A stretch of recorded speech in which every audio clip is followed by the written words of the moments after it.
I've been using this mic arm for years. It's attached to the wall behind me. The arm, when it's fully extended, kind of gets in the way of accessing all of my equipment on that side. Elgato has sent me the Mic Arm Pro, and I'm going to put it right there. What that's gonna allow me to do is, instead of having the mic arm in front of me like this, it's gonna come up from right there, straight up. So I still have full access over to this side. There's a problem with that though. This is a built-in desk that goes all the way to the wall. So I don't have anywhere where I can clamp on at the back.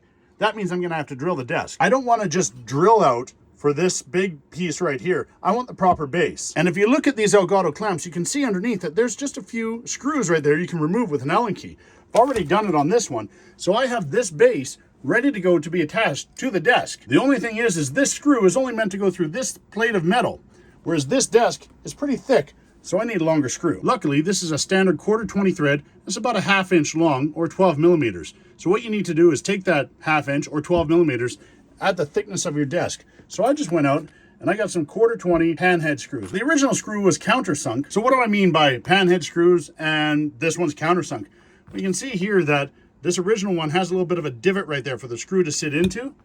Well, we're not gonna have that in the wood. We're actually gonna be putting a washer underneath so that the screw doesn't suck through the wood. If you try doing a countersunk screw into a flat washer, you wind up with a little bit of a gap. It just doesn't sit quite right. You don't get full bearing. Whereas if you use a panhead screw like this, where it's rounded there but flat on the bottom, it sits nice and perfectly flat. So this is going to sit like this and then go up into this base. First things first, let's clear up the space and mark out where the hole has to be. So I'll unplug the Stream Deck, get that out of the way, and move some of the cables out of the way and figure out where I need to drill that hole back there. I want this so it sits right about there.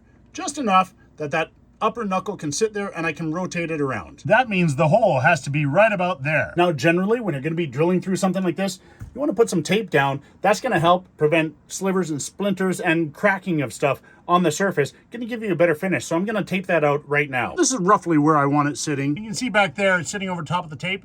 Time for me to get the marker, mark that out, and drill the hole. The 1/4 means it's a 1/4 inch diameter. So I'm gonna be using a 1/4 inch drill bit to drill this hole. That is gonna be snug enough that it doesn't move around, but I'm still gonna be able to slide it through the hole freely and attach it to the bottom of the base.